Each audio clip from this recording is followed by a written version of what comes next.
Welcome to the Functional Aesthetician, a podcast where skin health meets whole body wellness. I'm Samantha Dunch, a licensed esthetician, owner of Skin Deep Aesthetics, author, and a doctor of functional medicine. My mission is to help you see the bigger picture because healthy skin starts from within. In each episode, we'll explore the gut-skin axis, hormones, nutrition, skincare, and wellness tools you can use to transform your skin. Welcome to the Functional Aesthetician Podcast. I'm your host, Samantha Dench. Today's special guest is Heidi Cooper, a fellow functional esthetician. We are talking about skin health with a focus on why women feel off, even though their labs look quote-unquote normal. Today's episode is a must listen, especially if you've been to your doctor, told everything is normal, even though you don't feel normal, and you were dismissed, only to leave feeling frustrated. Before we get to today's interview, let me introduce Heidi. Heidi Cooper is a PhD candidate, CNHP, Limbic System Rewire, certified functional medicine practitioner, and a national award-winning licensed esthetician with over 25 years experience. She is the co-founder of Cooper Health Solutions and the creator of the trademarked Hormone Triad Reset, a root cause approach addressing cellular health, nervous system regulation, and brain hormone communication. Heidi is a leading voice in helping women restore energy, balance, hormones, and achieve lasting skin health without medications or injections. Hi, Heidi. Welcome to the Functional Aesthetician Podcast. Thank you so much for having me as a guest today. I'm super excited to share some hopefully helpful information with your audience. Yeah, absolutely. I'm going to have you introduce yourself and tell us a little background history of how you got started and how you got to where you are today. Awesome. Thank you. It's a long story, so I'll try to make it a little bit shorter than what it is, but it's definitely a pain to purpose story. Right. You know, initially, it started out with skin stuff as a teenager that got me into the aesthetics realm.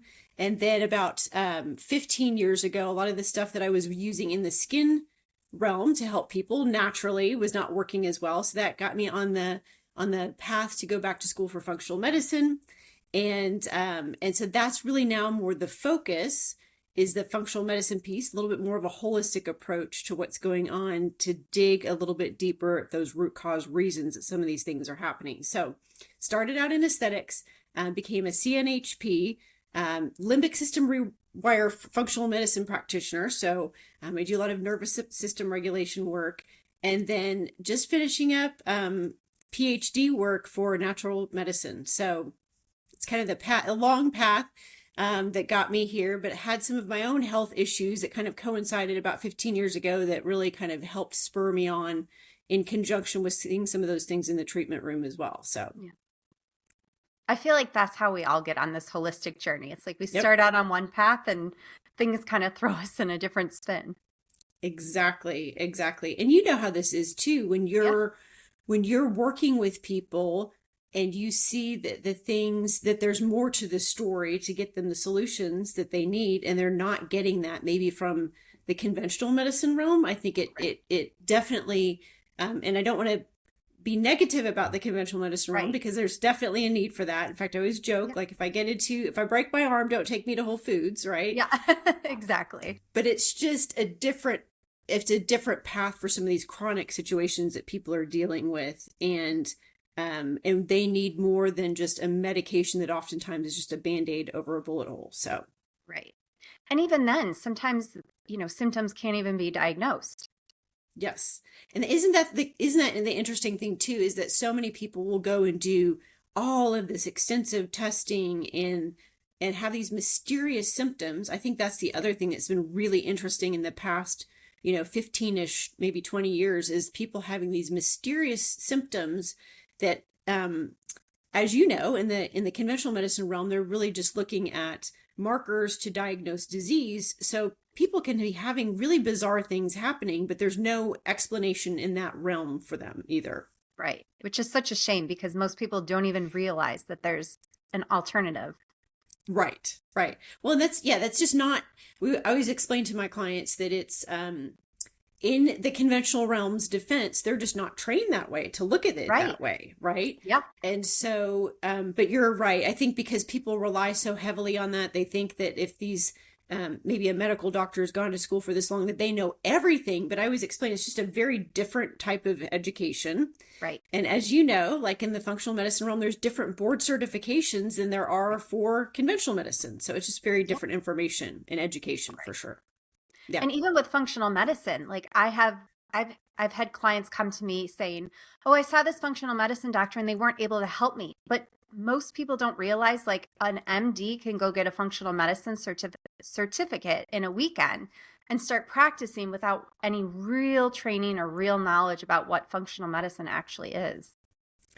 You are so right about that. And that has been something this year. I've really, my husband, Dr. Bruce Cooper, and I work together, and I was telling him we really have to focus on differentiating, because you're right. People hear functional medicine, they're aware of that term, but a lot of what we're seeing, and I think this is in alignment with what you're saying, is somebody in our space referred to it like this, and I've used this term ever since. It's green medicine, meaning that they're basically just taking, instead of a drug, they're giving a supplement instead.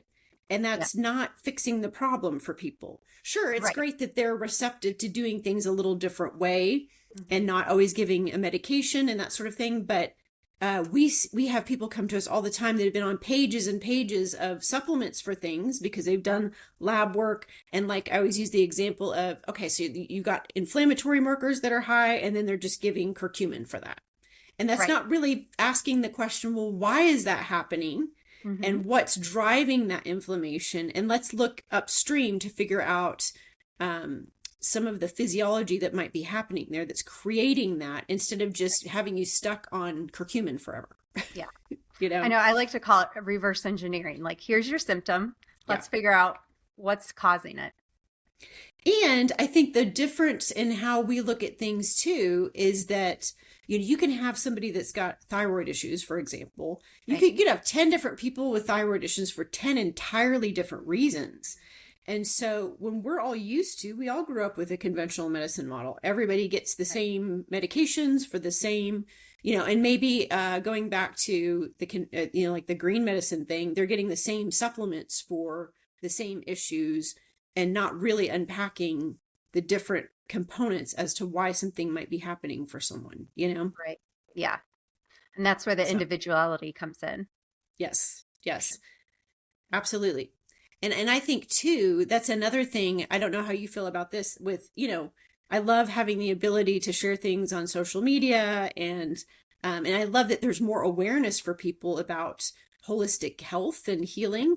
But I feel like there are very few things that you can recommend across the board that are the right thing for everyone, right? Whether it's diet or supplements.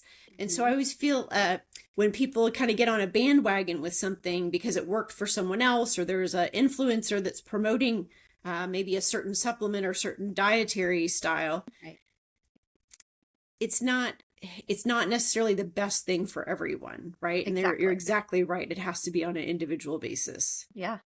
Yeah. All right, let's dig into talking about women, because I feel like this is something many women struggle with: fatigue, weight gain, skin issues, hormonal imbalances. And we did touch a little bit on this. Their labs look, quote unquote, normal. They're doing all the right things. They're eating right. They're exercising, they're living a healthy lifestyle, but they're struggling. Can you speak to this? Yes, that was me. So that was me back in my 30s. That was me all the way around. And it's so perplexing because I was doing all the right things, eating better than anybody that I knew, and so frustrated, so frustrated. And I suspected that there was thyroid stuff going on. Went and kind of begged my health provider to do lab work for that. It checked out fine. They're like, you're just getting older. And it's comical now in my 50s to think that they were telling me I was getting older in my 30s. And, And now here in my 50s, I feel way better than I did in my 30s. But it was this progression of like, I've always been this athletic person. I didn't feel like I should be feeling that way. Yeah. And so that was simultaneously happening with not only with me, but then I was seeing this with clients in the treatment room as an esthetician. And I was like, there have got to be some different answers here. Yeah. And so, once I went down that path to do some of the functional lab work, I was diagnosed with Hashimoto's. So I had autoimmune thyroid stuff going on, which I think a lot of people can be suffering for years and years with some of these things, because if you're not looking at those functional values that we look at in functional medicine, then they're basically kind of waiting for you to fall off the radar of what their, normal ranges are. And then you just get put on a drug. So right. We see this all the time, but a lot of women will end up, if their lab work comes back okay, maybe the doctor, the provider pacifies them with like an antidepressant or hormone replacement therapy. I'm always amazed, honestly, at how many people, I don't know if you've run into this, how many people are put on some of these hormone replacement therapies without any lab work done at all. Right. Yeah. It's mind blowing to me. I won't even recommend a supplement for people without doing lab work, just because you're influencing hormones, right? So yeah. I just find it mind blowing that that's what's happening a lot of times. That, okay, well, they're just basically saying, well, you've got these symptoms, you're at a certain age, so we're going to put you on this, or sometimes a lot of women just feel dismissed because their lab work did come back fine, and they kind of feel like they're crazy then, because they're not really, they know something is off, but everything keeps checking out with their provider. So right. And unfortunately, providers do blood tests. They don't really look at the whole hormone picture. Right. Because it could be metabolites, it could be hormones, or it could be cortisol, it could be even gut, the way your gut is processing everything. Absolutely. We see a huge connection to, gut and hormones. But I think the bigger thing that we really address is the stressors. So the body doesn't really differentiate between like a chemical stressor, an emotional stressor, a physical stressor. And so once that bucket starts filling up, it can, that's when some of that gene expression starts to turn on. And it is where we see a lot of these different things happening for people that, you're right, can't always just be explained by a blood test, or can't be remedied by just looking at that piece alone. Mm-hmm. Right. And even the fact that the gut influences the nervous system, the brain, and every system of the body. It's amazing. It is. And I heard somebody say one time that one of the worst things that ever happened to medicine is all of the different specialties, because they're not connecting the dots, right. Yeah.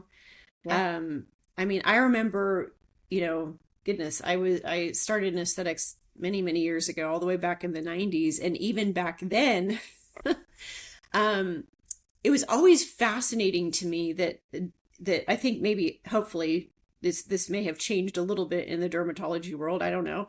But that there was definitely a correlation to what was going on oftentimes with people, what they were consuming, what they were eating in their skin.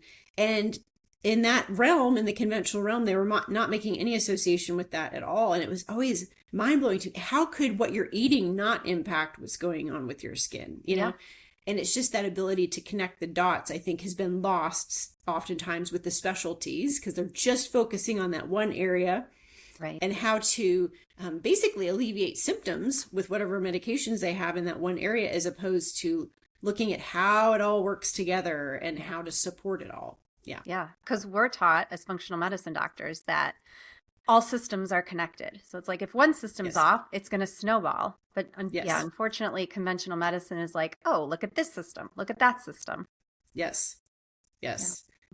And even going back to the skin, I want to talk a little bit about that too, because I feel like I had to go look for information. Estheticians aren't taught that. And it's such a shame. And I feel like our industry really needs to change, because more estheticians need to be aware of the fact that skin problems stem from inside the body. Absolutely. And I think going back to even in the aesthetics realm, sometimes I think because you have a lot of people in aesthetics that are very closely tied, maybe if they're doing medical aesthetics, to some of the medical establishment, that they kind of defer to to them treating some of the, more challenging situations. Right. But once again, they're not looking at foundational things, the dietary component. I mean, I think anymore, you need more than the diet, unfortunately, to really fix a lot of what's going on. But you need that foundationally, and that's just not being addressed. It's just not being addressed. And so I don't know what your experience has been with aesthetics, but mine has been where it's kind of like a stay in your lane, let the medical professionals deal with that piece. But I'm like, they're not fixing that either. Right. Exactly. So let's Band-Aid. Let's look at some more holistic approaches to kind of work. And that's why it's been so fun to connect with holistic estheticians that really get it, because they see how interconnected all of those things are. And one of my favorite things always was, of course, it's going to influence your skin, but there's so many other things that are being impacted by the upstream root cause reason that the skin is acting up, that people have no idea. They have no idea. They've probably been dealing with a lot of fatigue, gut issues, maybe sleep issues, all of these different things on top of the skin stuff that they really have no idea are connected. And then, you're just really helping get them on the path to a better quality of life, you know? But even a lot of these symptoms that we look at as symptoms, people dismiss them, like headaches, bloating, gas, joint pain, itchy skin, all those things. It's like, it's all connected, and we blow those off a lot of times. Yes. And I think what happens as well is some of these things happen gradually. So it's the person's, they're normal, they're quote unquote normal, but it's not normal, right? It's not normal to be dealing with headaches all the time, but they kind of, or bloating all the time, or a lot of, so many people are dealing with digestive issues for, a myriad of reasons, right? But that's their life as they know it. So as a result, they've just kind of learned to live with it, or they take medications or supplements to manage it, and they don't really recognize how that's contributing to other things that are going on, or how problematic that really is. It's not normal. It shouldn't be, Right. Exactly. I want to shift gears a little bit and switch back to hormones. Because we were talking a little bit about hormones, but I know there's also that missing hormone link. Like, how do you restore cellular health, calm the nervous system, and reset the brain's hormone center? Yeah, we have really found that all of those components are really critical for getting people's hormones back online. Going back to, a lot of people are opting for hormone replacement therapy, and I always explain, people have to make the decisions that are right for them, of course, but I think a lot of times I was put on a lot of those things back in my 30s, and they didn't fix the problem. In fact, I think they really exacerbated other issues. And so really had to kind of dig deeper and really see what's going on, and that it's not always a lack of hormone issue. It can be a hormone receptor issue. Right. So you can have, if we talk about the cellular detoxification or cellular healing component, when the cells aren't functioning properly, then it has a cascading effect on all things, including hormones. I think hormones are actually kind of a downstream symptom of those things not functioning properly. Mm-hmm. So, if we go back to like what we're exposed to environmentally these days, so much. I think more than our bodies were ever designed to manage, for sure. And so a lot of times, if we go back to the different stressors in the bucket, if you've got, constant stress, even from technology that we're on all the time, right? That's a big stressor. The body has a priority principle, and it will take whatever energy, resources, and nutrition that it has and allocate it to what it deems most necessary. So if it's always managing this stress response, we don't have as much capacity for healing. We don't have as much capacity for detoxification and all of those things working properly. And then at the end of the day, not for hormone production or those hormone receptors to work optimally either. So I would say that's a critical piece is looking at that. And of course, limiting toxin exposure where we can. I feel like there's a fine line in people getting obsessed with that, right? I've been there with that. Right. And then that can be a stressor also. You could totally go down that rabbit hole. Oh, I have. Yeah, I have. And it's not healthy either, no, right? It's not. So It's not. So it's just making the best choices that we can and not being, not feeling like we can't live our lives. Right. And enjoy community with people and that sort of thing, because we get so paranoid about some of these things, but just to make the best choices that we can with those where we can. Right. And then the nervous system regulation piece, I find this to be such a huge piece of the puzzle for women. I feel like it's a big missing piece of the puzzle. I think this is what's driving a lot of this dysfunction that people have going on. And it's always interesting to me because I think we have been conditioned, especially as women, to kind of push through all the time, that we've stopped listening to the signals that the body's sending about how stressed it really is. And it's been fascinating sometimes when I work with women, they're like, I don't really feel like I'm that stressed. And I'll say, okay, I know that some of these things might seem a little crazy that we're going to start implementing for the nervous system regulation piece, but just trust me on this. And it's fascinating to kind of see, they're like, wow, like I didn't realize, you know what I mean? Like how stressed I was until I started working with some of these tools to kind of dampen that stress response. So that's another huge piece of the puzzle. And I feel like we have to address those components first before we can go in and start working with restoring hypothalamus function, and that's the part of the brain that really manages a lot of the hormone production. And a lot of that can really kind of be offline when some of this other stuff hasn't been working well for a long time. So if we can kind of address some of the cellular healing, cellular detoxification, get that nervous system regulation in check, then we can kind of look at healing that part of the brain, the hypothalamus, to restore some of that function so that people don't necessarily always have to be stuck on hormones forever for things to be balanced and working optimally, No. Mitochondrial dysfunction, that's becoming more of I don't want to say buzzword because it really truly is an issue, but I feel like mitochondrial dysfunction is becoming like something that's being talked about a little bit more. I know, it's so exciting for me to hear it because I know. yeah, because it's really at the crux of what's happening a lot of times, but once again for different reasons. So I feel like years ago, and I haven't heard the term as much recently, but it was like adrenal fatigue. People would talk about adrenal fatigue but really at the crux of that is mitochondrial dysfunction. It's really on a cellular level, things not functioning optimally. Yeah. And when that's not happening like it should, then we run into all of these other issues. And there's a lot of research. I don't know how familiar you are with like the work of Dr. Robert Navio with cell danger response. It's really, really fascinating. And basically, what I always explain to people is when the body has been in a stressed state for so long, in an effort to protect itself, it starts to perceive everything as a threat, even good things as a threat. And so getting the body out of cell danger response, it gives it more capacity for healing. But what ends up happening in cell danger response is mitochondrial dysfunction, because things aren't functioning the way that they should, because the body's trying to protect itself, honestly. So fascinating, isn't it? It is. Like we can sit here and geek out for hours over this. Seriously. Yeah. And once you know, you can't unknow, right? Exactly. Yeah. I know. My boyfriend always says that. He's like, once you see it, you can't unsee it. I'm like, it's so true, though. It is. It is. Absolutely. All right. Let me ask you one more question. Yes. How does shifting from symptom management to root cause restoration, how does that help women reclaim energy, balance their hormones, and feel like themselves again without having to go on medication or injections?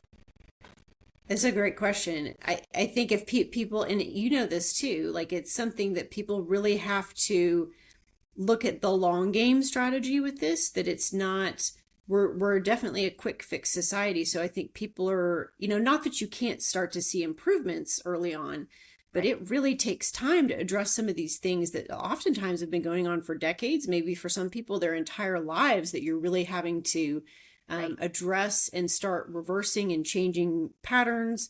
And so I think it's a reframe on what that looks like. It's not a diet, you know what I mean, that you do for a month, that and then you change. It's a lifestyle, right?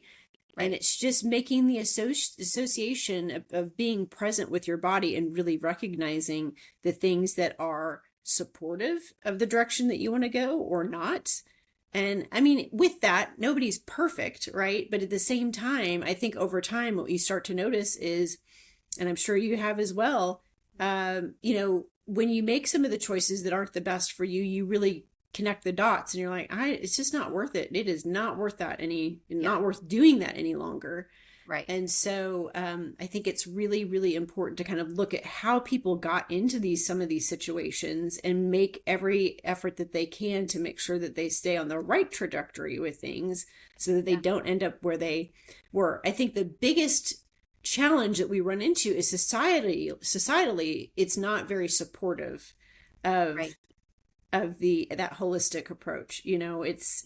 I think we're starting to get there a little bit. People are tired of burning the candle at both ends and understanding that they're not getting any awards for, like, there's no badge that you get for like killing yourself and feeling terrible. And so I think there is more of that. And that's one of the reasons I was so excited to come on with you is I think we really want to cultivate this community of just an abundant life all the way around, right? Like on all levels, the way that we were really designed to operate and live.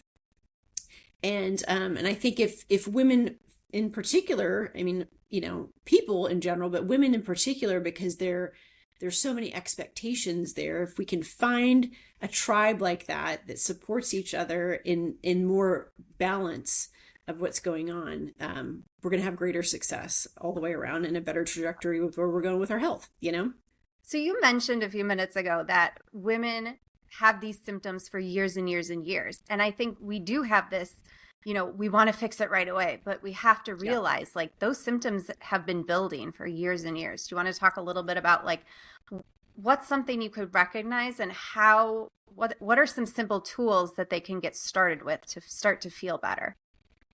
Yeah. Yes, I definitely think that there's exactly what you said. I mean, I think a lot of people are dealing with stuff for a long time and they don't really know where to start with it. And I just encourage people to be their own best advocate with their health too. I don't know if you've run into this. I think it's been a real challenge because we've all kind of grown up in the medical paradigm for people to really shift their thinking into understanding that there's a different way to go about managing all of this and really fixing what's going on here. So I would say that's probably the first part, and maybe the most frustrating one for me sometimes, is that we can have those answers, but if people aren't, you have to kind of critically think, about what's happening and maybe some of the solutions that you've been given in the conventional realm as opposed to the functional medicine or holistic realm, and really kind of dig a little bit deeper to see what you can do to make that situation better. And of course, I mean, functional lab work is always a great place to start, to really find somebody that can connect those dots. Right.